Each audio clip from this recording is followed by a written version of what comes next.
surga, kami bersyukur berterima kasih untuk pagi hari yang indah ini. Tuhan, boleh sekali lagi mengumpulkan kami ada di rumah-Mu yang kudus. Lawatlah kami dengan firman-Mu yang hidup. Teguhkan hati kami. Biarlah di tengah-tengah situasi keadaan yang terjadi di saat sekarang ini, kami boleh tetap kuat dan kami boleh tetap percaya kepada pertolongan Tuhan. Oleh karenanya kami membutuhkan firman-Mu yang boleh menguatkan iman kami dan meneguhkan hati kami. Maka berfirman dan berbicara kepada kami ya Bapa, melalui kebenaran firman Tuhan yang kami benarkan. Dalam nama Yesus Kristus kami berdoa. Amin. Silakan dulu Bapak Ibu.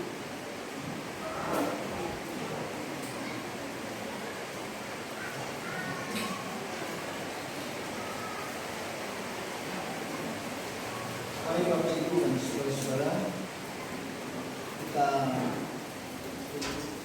membaca firman Tuhan pagi ini di dalam dua bagian firman Tuhan. Yang pertama di dalam 1 Petrus pasal yang ke-5 ayat yang ke-7, dan kemudian bagian nanti yang kedua di dalam surat Filipi pasal yang ke-4 ayat yang ke-6.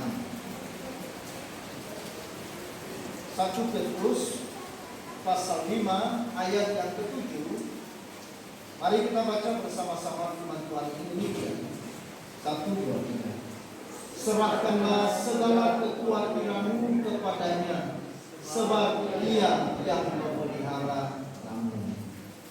Kemudian bagian yang kedua dalam Filipi pasal 4 ayat yang ke-6. Filipi pasal 4 ayat yang ke-6, kita baca 1, 2, 3. Janganlah hendaknya kamu khawatir tentang apapun juga, tetapi nyatakanlah dalam segala hal keinginanmu kepada Allah dalam doa dan permohonan dengan ucapan syukur. Amin. Berbahagialah kita saudara-saudara yang dikasihi oleh Tuhan, yang telah membaca firman Tuhan ini, dan kita adalah orang yang berbahagia yang percaya dan melakukan firman Tuhan. Saudara-saudara, kekhawatiran itu apa? Kekhawatiran itu artinya sebuah perasaan gelisah, takut, ngeri, cemas terhadap sesuatu yang belum terjadi. Itulah yang disebut dengan kekhawatiran. Manusia itu biasanya khawatir terhadap apa? Maka Alkitab mencatat, saudara-saudara, ada dua hal di mana manusia sering mengkhawatirkan hal ini. Yang pertama adalah kekhawatiran akan hidup. Kekhawatiran akan hidup ini meliputi mengenai apa yang akan dimakan, apa yang akan diminum, dan juga akan apa yang akan dipakai. Dan yang kedua, kekhawatiran manusia biasanya pada hari esok atau masa depan. Nah, saudara-saudara, terhadap kekhawatiran ini Tuhan berkata di dalam firman-Nya, janganlah kamu khawatir terhadap apapun, terhadap semuanya. Ini adalah kalimat perintah. Artinya bahwa Tuhan melarang, Tuhan tidak mengizinkan, bahkan Tuhan membenci terhadap kekhawatiran. Mengapa Tuhan melarang? Mengapa Tuhan benci? Mengapa Tuhan tidak mengizinkan kita hidup di dalam kekhawatiran? Karena kekhawatiran adalah pembunuh iman. Saya ulangi, karena kekhawatiran adalah pembunuh iman. Khawatir itu terbalik dengan iman. Kekhawatiran dapat melumpuhkan iman kita di dalam mengiring atau mengikuti Yesus. Itulah sebabnya kekhawatiran disebut sebagai sebuah dosa. Hal ini seumpama dua tembok yang saling berhadapan, saudara-saudara. Tembok yang satu berbicara tentang kekhawatiran, sementara tembok yang lainnya berbicara tentang iman. Maka jika kita berjalan ke tembok kekhawatiran, itu berarti kita sedang membelakangi apa? Tembok iman. Perhatikan baik. Waktu kita berjalan ke tembok kekhawatiran, berarti kita sedang membelakangi tembok iman. Sebaliknya, saudara-saudara, jika kita mengarah kepada tembok iman, itu artinya kita sedang membelakangi tembok kekhawatiran.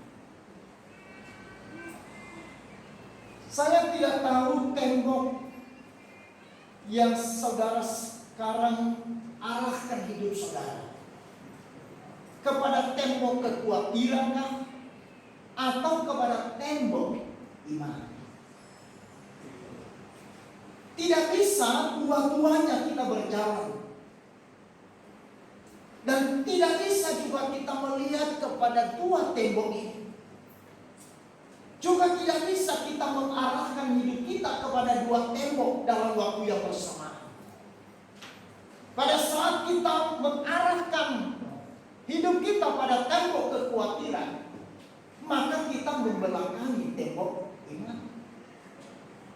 Sebaliknya waktu kita melihat kepada tembok iman, itu artinya kita meninggalkan tembok kekhawatiran. Jadi setiap hal yang kita putuskan, kita mengarah kemana, ada konsekuensi. Yesus dalam perumpamaannya dalam Matius pasal 13 ayat 1 sampai 12, dia berbicara mengenai seorang penabur yang keluar untuk menabur benih.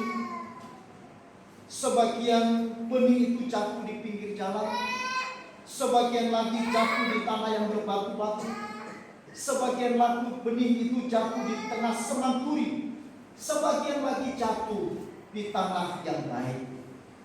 Lalu kemudian Yesus menjelaskan bahwa benih yang jatuh di tengah semanturi adalah orang yang mendengarkan firman Tuhan itu, lalu kekhawatiran dunia ini dan tipu daya kekayaan menghimpit firman itu sehingga tidak berbuah. Jadi semanturi ini menggambarkan kekhawatiran. Itulah sebabnya tadi saya katakan saudara-saudara bahwa kekhawatiran itu adalah pembunuh iman. Dia ibarat semanturi yang tumbuh, lalu kemudian iman kita bertumbuh di dalamnya, tetapi perlahan karena semanturi ini bertumbuh dan berkembang dalam hidup kita, lalu kemudian akhirnya semanturi menguasai hati kita dan menggeser iman kita keluar atau merampas iman, sehingga iman kita sudah tidak lagi berdaya. Hidup kita dikuasai, dikendalikan oleh yang namanya kekhawatiran.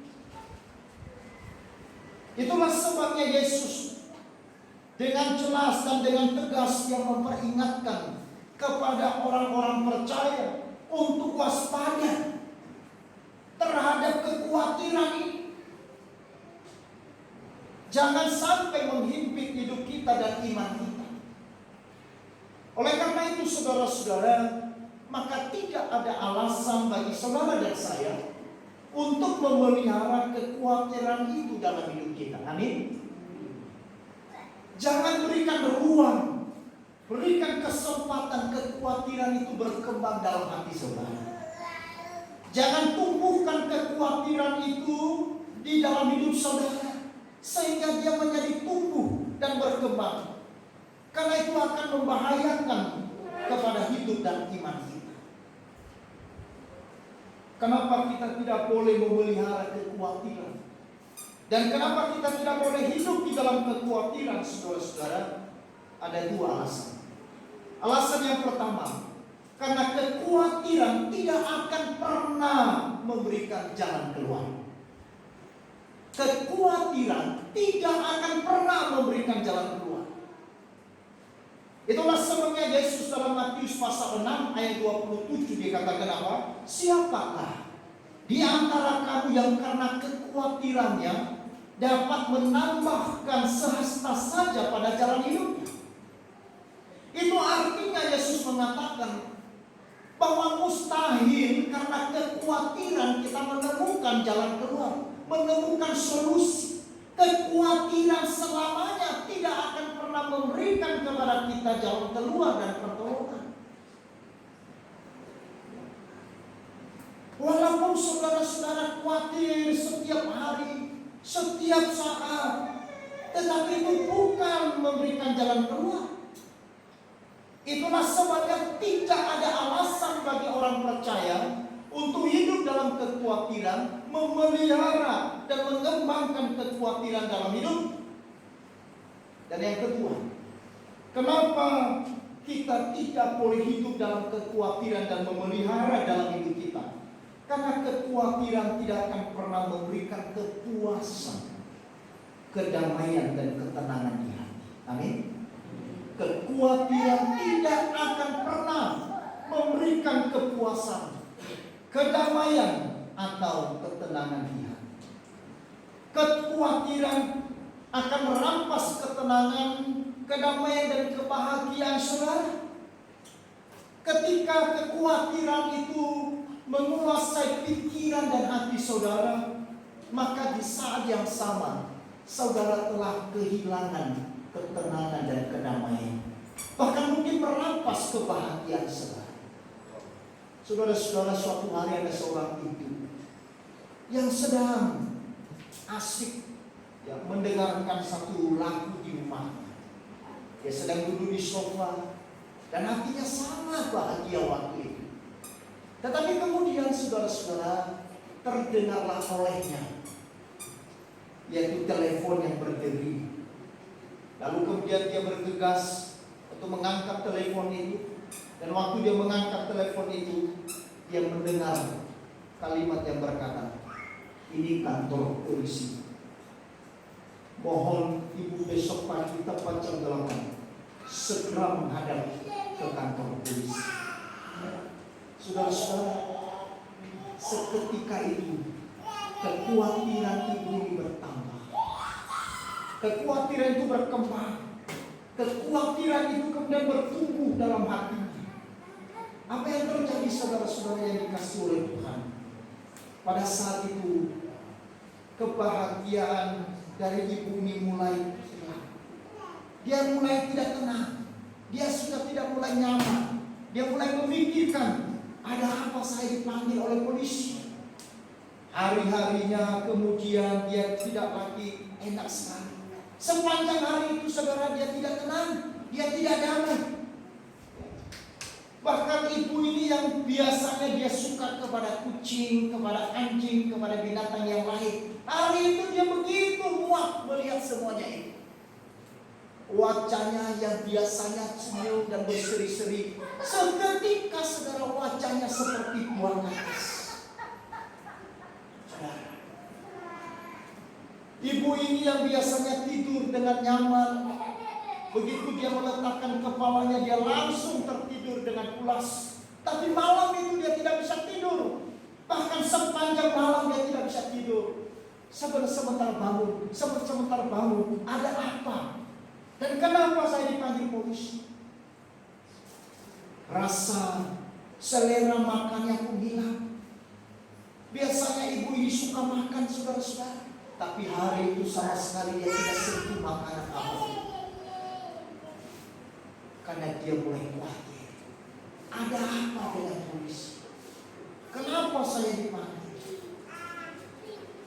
Lalu kemudian saudara-saudara, yang biasanya dia bangun agak siangan, tetapi waktu ini dia sudah bangun jam 3:30. Dia sudah mandi, dia sudah pakaian, lalu kemudian mira-miri di ruang tamu. Ada bunyi sedikit dan juga jengkel. Rasanya tidak betah, tidak nyaman. Lalu kemudian jam 7 dia dengan cepat-cepat pergi ke kantor polisi. Waktu dia sampai di kantor polisi, saudara-saudara, lalu kemudian ibu ini berkata, "Pak polisi, kenapa saya dipanggil di sini?" Lalu kemudian saudara-saudara, Pak polisi mengatakan begini, "Bu, 1 bulan yang lalu ibu pernah mengirimkan satu pesan di koran bahwa anjing ibu hilang. Dan kemarin anjing ibu itu sudah ditemukan." Ibu ini dia mengatakan, "Pak polisi, kenapa nggak dari kemarin?" Nah, saudara-saudaraku yang kekasih dalam Tuhan, kekhawatiran kadang merampas kebahagiaan dan ketenangan hati. Bahkan sebuah majalah kesehatan berkata, saudara-saudara, ada 10 penyakit yang menyerang orang yang hidup terus di dalam kekhawatiran. Ini majalah kesehatan. Penyakit seperti apa yang menyerang orang yang dalam kekhawatiran?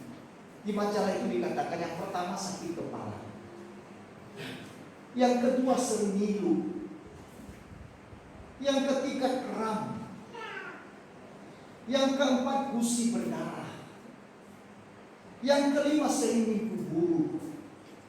Jadi kalau saudara sering mimpi buruk, hati-hati, jangan-jangan banyak kekhawatiran ya. Kemudian sering sakit perut, kemudian kulitnya sering gatal. Bukan karena digigit nyamuk atau digigit semut. Kemudian mah, kemudian asam lambungnya. Nah, sudah. Ini dikatakan majalah kesehatan. 10 penyakit ini menyerang orang yang hidup terus di dalam kekhawatiran. Nah, itulah sebabnya saudara-saudara, bahwa kita tidak boleh memelihara kekhawatiran. Kita tidak boleh hidup di dalam kekhawatiran. Karena kekhawatiran tidak akan pernah memberikan jalan keluar. Dan yang kedua, kekhawatiran tidak akan pernah memberi kepuasan, kedamaian dan ketenangan di hati kita. Saudara-saudaraku yang terkasih, Tuhan menghendaki kita menang atas di setiap kekhawatiran kita. Tuhan justru menghendaki kita memiliki kemenangan di setiap kekhawatiran kita. Lalu bagaimana caranya kita menang terhadap kekhawatiran? Ada 2. Yang pertama, 1 Petrus pasal 5 ayat yang ke-7. Di situ dikatakan, "Serahkanlah segala kekhawatiranmu kepadanya, sebab Ia yang memelihara kamu." Jadi caranya bagaimana? Serahkanlah kepada Tuhan. Letakkanlah seluruh kekhawatiran itu ke dalam tangan Tuhan dengan iman dan dengan hati yang sungguh mempercayai Tuhan.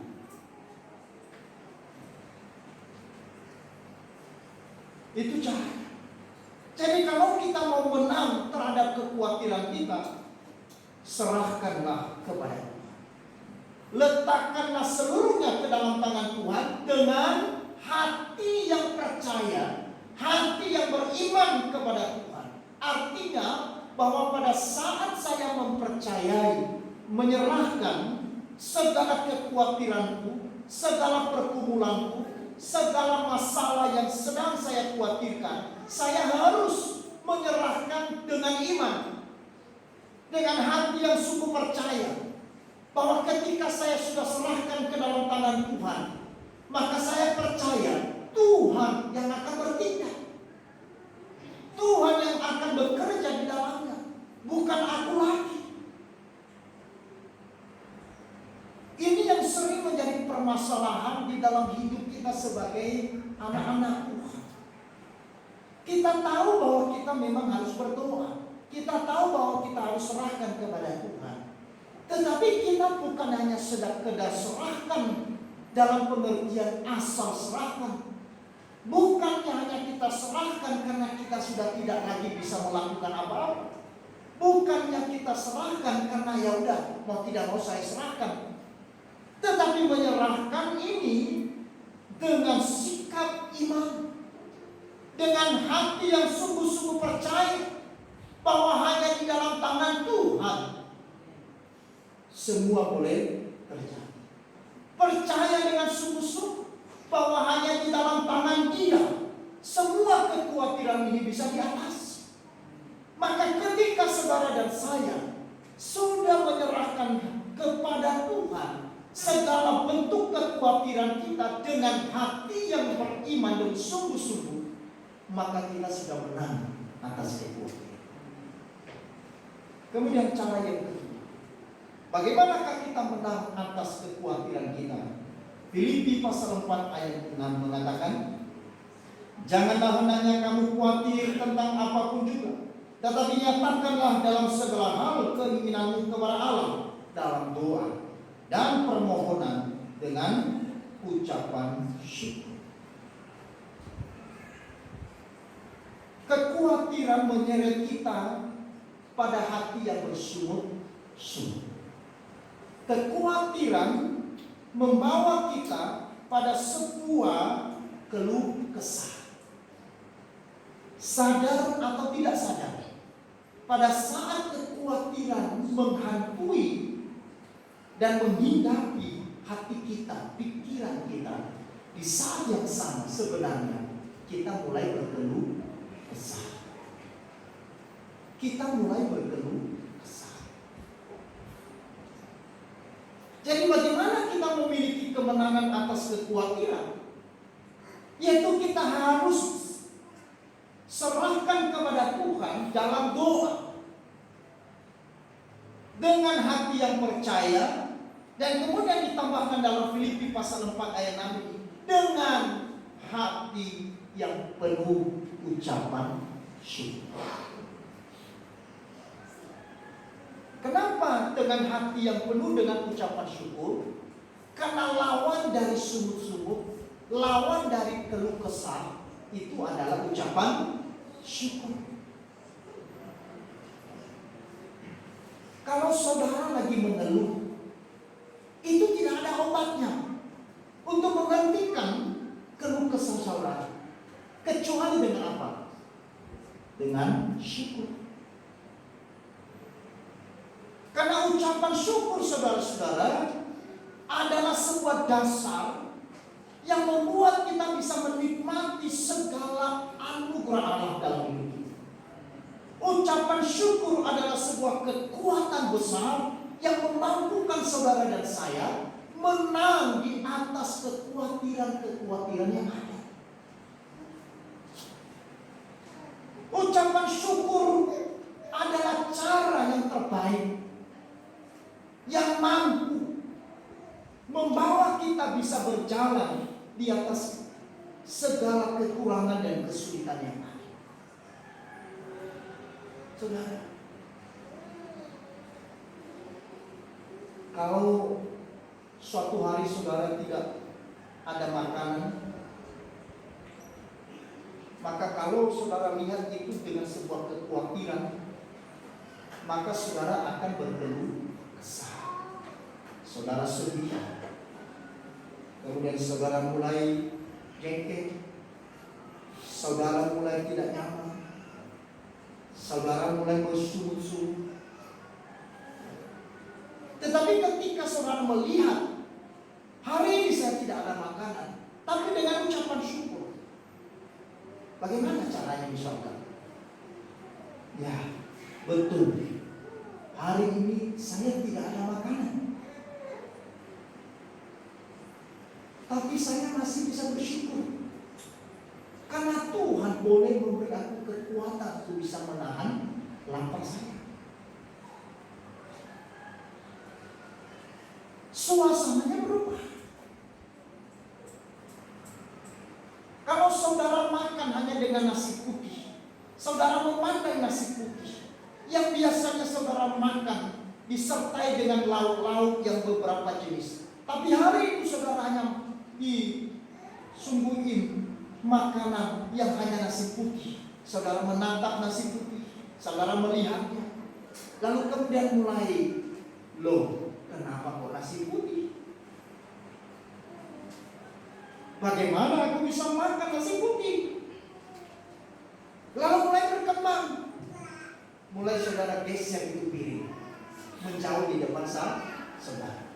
Lalu kemudian saudara mulai bangkit berdiri. Mungkin saudara berdiri di depan pintu dan berkata, kenapa hidupku hari ini kok makan nasi putih? Lalu saudara mulai berpikir lagi, hidupku udah susah banget. Hidupku begitu parah sekali karena hanya makan nasi putih. Dan itu kalau berlanjut terus saudara-saudara, maka ini akan masalah.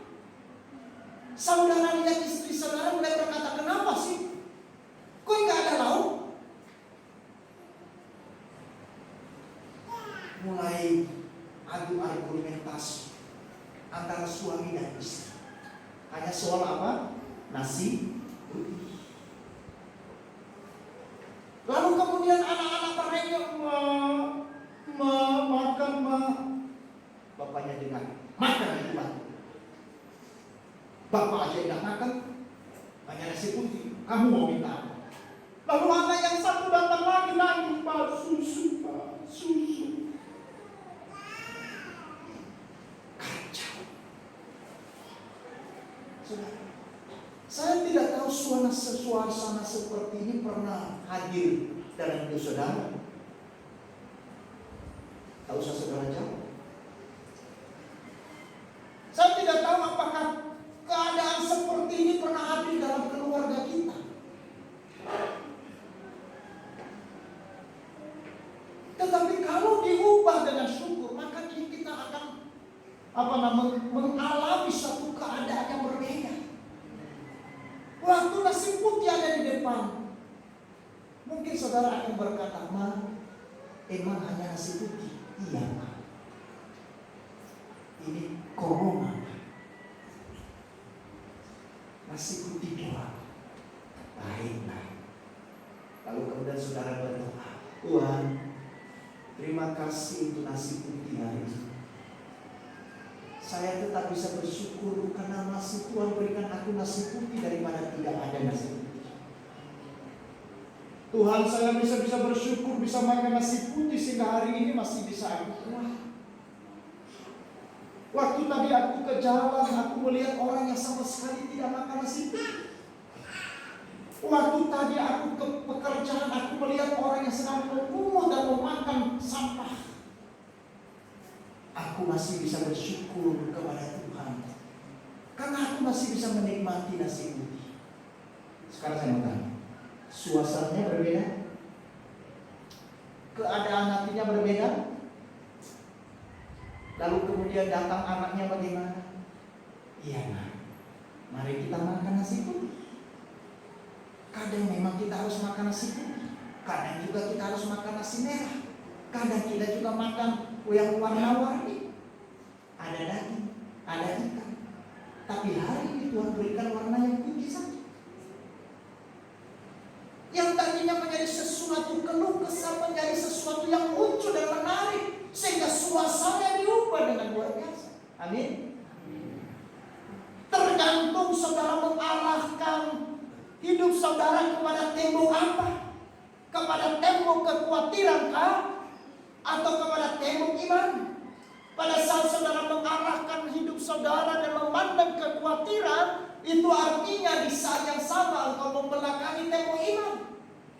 Ataukah saat itu engkau putuskan di dalam kesulitanku hari ini, di dalam masalah, dalam pergumulan, di dalam kekhawatiran yang ada ini, aku mengarahkan hidupku, mataku kepada tembok iman, dan aku membelakangi tembok kekuatan.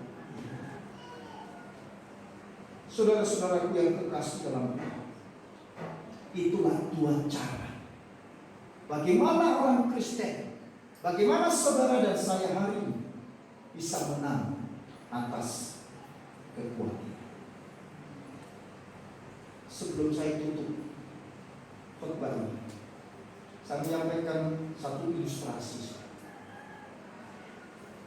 Ada seekor rusa betina yang sedang bunting atau hamil.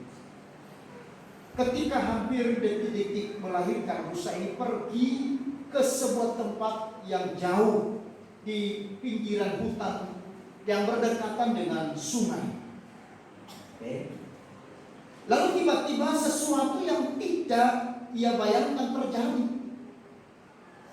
Terdengar suara gemuruh dari langit dan tampak kilat yang menyambar ke permukaan bumi. Hutan kering itu seketika terbakar dahsyat karena percikan api dari petir itu. Lalu ketika rusa itu menoleh ke kiri, tampak seorang pemburu yang telah siap melesatkan anak panah ke arahnya. Lalu kemudian rusa itu dia menoleh ke kanan, lalu dia terkejut, saudara, karena di sebelah kanan dia melihat seekor singa yang sedang menerkam dia, yang siap untuk menerkam dia. Saudara-saudara, itu situasi yang rumit sekali. Hutan terbakar, itu artinya sebentar lagi hutan itu akan menyambar dia. Api itu akan menyambar dia. Lalu di sebelah kiri ada seorang pemburu yang sedang melesatkan anak panah ke arah dia. Di sebelah kanannya ada singa yang sedang lapar. Tapi di pinggir ada sungai yang besar. Segala arah menyerang kepada rusa yang hamil itu. Maka tiada pilihan bagi rusa ini selain apa? Pertama, mati di mangsa singa. Pilihan kedua, mati terkena panah dari pemburu. Pilihan yang ketiga, mati terbakar karena hutan itu lagi terbakar. Atau mati tenggelam karena melompat ke sungai. Itu kira-kira pilihan. 4 pilihan ini semua berisiko. Mau pilih yang mana? Mati terbakar, mati di mangsa singa, mati terkena panah, atau mati tenggelam di sungai karena dia lagi hamil besar. Yang jelas bahaya mengancam dari berbagai penjuru dan tidak ada lagi kesempatan untuk dia berlari karena dia sudah sangat lemah. Dia mau melahirkan dengan cepat. Lalu apa yang harus dia lakukan oleh si rusa ini? Bersedih atau merintih? Menangis atau menjerit? Atau dia harus berlari sementara kondisinya begitu lemah? Atau menyerah pada keadaan?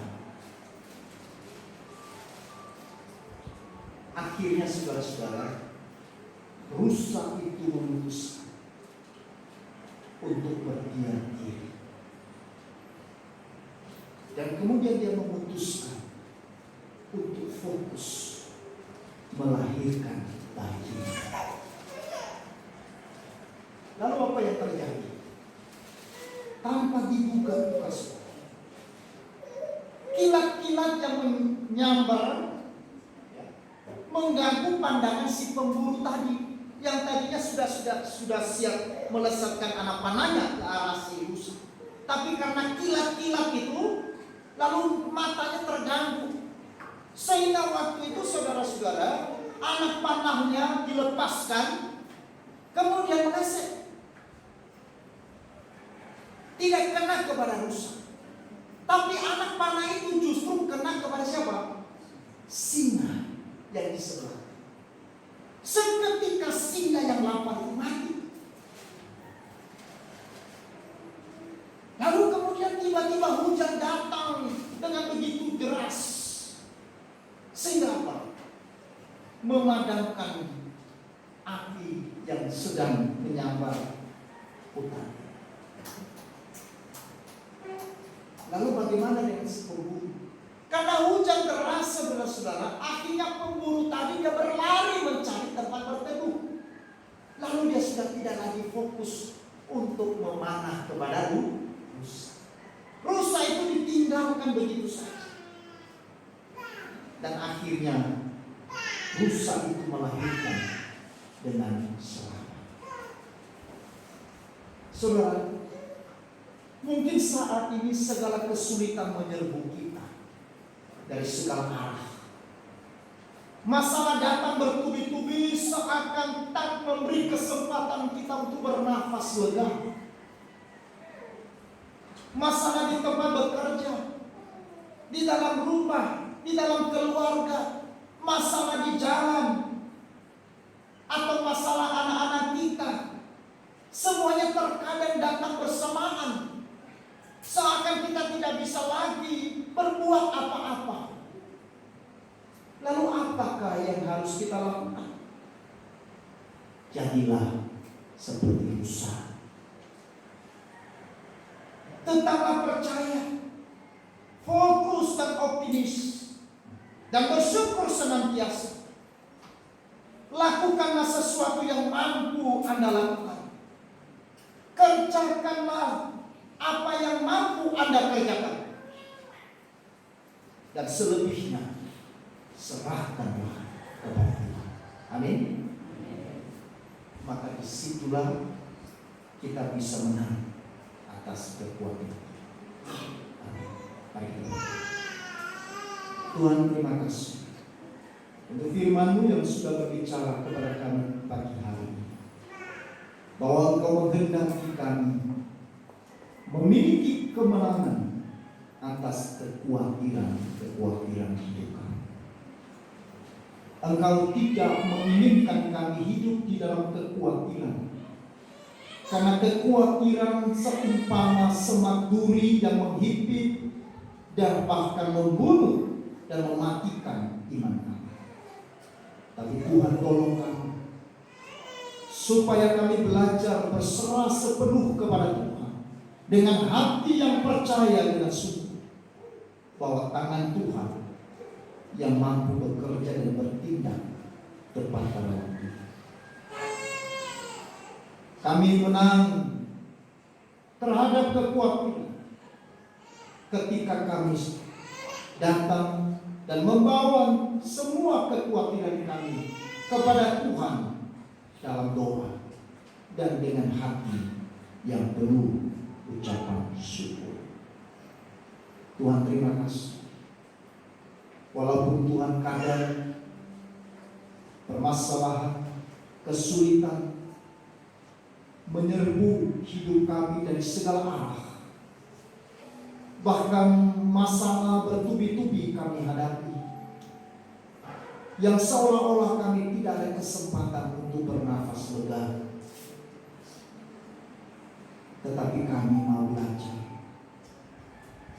tetap percaya dan tetap mencari kerajaan, kebenaran-Mu di dalam setiap hal yang Tuhan izinkan kami hadapi. Terima kasih. Dalam nama Yesus kami berdoa.